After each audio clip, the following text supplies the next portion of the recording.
Très bien, les prérequis pour Docker Pipeline as a Code.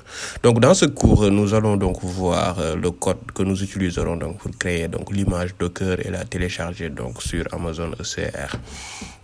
Alors, si nous revenons donc dans les étapes précédentes, donc nous avions commencé donc par fetch the code. Donc dans ce cours, nous allons utiliser ce qu'on appelle donc Docker.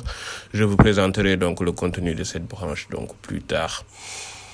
Ensuite, nous créons donc le test unitaire donc de l'artefact. Nous vérifions donc le check style, analysons le code avec sonar cube et téléchargeons donc les résultats donc dans le sonar cube. Puis quality gate.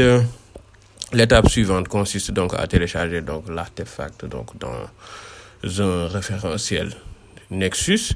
Mais ici donc nous allons utiliser donc build Docker image et la télécharger donc sur Amazon ECR.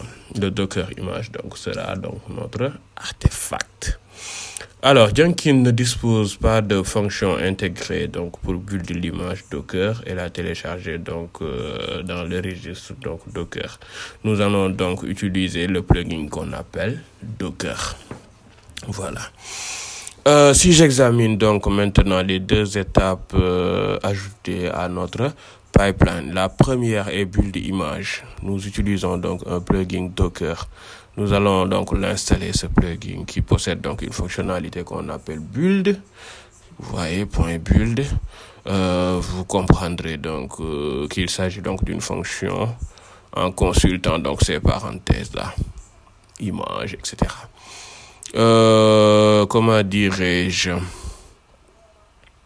Vous comprendrez aussi donc les fonctions et comment écrire donc vos propres fonctions donc en Python. C'est la section donc suivante. Je dois vous expliquer donc ici donc dans une fonction nous pouvons passer donc des arguments, ainsi donc pour la fonction build vous pouvez passer donc deux arguments. Je vais passer donc le nom de l'image séparé par virgule, le chemin Docker, etc. Et le fichier que j'avais mis là-bas est présent donc dans notre code source. Si je regarde donc dans notre code source, très bien. Ok, nous accédons donc à la branche Docker. Très bien, voilà, c'est ça, on devrait faire ici. Ok, d'accord.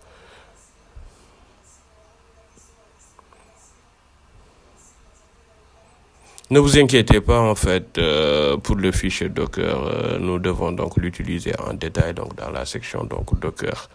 Ce fichier Docker donc sert essentiellement à créer donc l'image Docker. Les instructions donc pour la création donc de l'image Docker sont disponibles ici. Il s'agit donc d'un fichier Docker en deux étapes. La première étape consiste donc à fetch le code source donc dans notre branche Docker, puis à exécuter donc le mvm install, ce qui générera donc l'artefact. La deuxième étape donc consiste à récupérer une image Tomcat donc depuis Docker Hub, à supprimer l'application par défaut et à copier donc l'artefact créé à l'étape précédente. Donc cette instruction donc permet de copier l'artefact donc dans Tomcat et de déterminer la création, etc. Donc si je reviens donc dans notre code, la commande Docker build donc exécute donc la commande Docker build. Donc je parle donc de l'artefact de ligne de commande Docker. Dans Jenkins, la commande Docker build est exécutée. Si vous utilisez donc ce nom d'image avec la balise build, donc l'image Docker est alors générée à l'aide des instructions donc du fichier que je viens de vous montrer. Je comprends que cela puisse être complexe pour le moment, mais une fois que la section donc Docker, on aura, si vous avez fait donc la section Docker, donc ce sera assez simple. Alors, nous écrivons donc notre propre Docker, ne vous inquiétez pas. Alors, nous devons maintenant donc télécharger cette image Docker. Donc, voici l'étape suivante. Donc, il va téléverser. Très bien. Donc, passons maintenant aux variables utilisées. Nous avons utilisé donc deux variables. Il y a le image name, vProfile registry et registry credential. Donc, trois variables. Examinons donc ces variables donc qui sont définies en haut. La variable donc registry credential correspond aux identifiants que nous allons stocker donc dans notre Jenkins. Donc, c'est-à-dire dans Jenkins, nous stockons des identifiants tels que le jeton sonar et la connexion donc Nexus. Nous allons ainsi stocker les identifiants AWS, c'est-à-dire la clé d'accès AWS et la clé secret. C'est le format donc du plugin Docker. Vous avez donc mentionné le nom du registre, la région et le nom des identifiants. Nous allons donc accéder au magasin donc Jenkins pour stocker donc la clé d'accès et la clé secrète que le plugin Docker utilisera donc pour se connecter au compte AWS. Ensuite, donc nous allons entrer donc le nom de l'image, son format, qui est donc le suivant, c'est-à-dire le nom du compte suivi du nom de l'image. D'où vient-il? Donc, lors de la création du registre Amazon ECR, nous obtiendrons donc cette URL et le nom donc de notre image Docker devrait donc ressembler à ceci.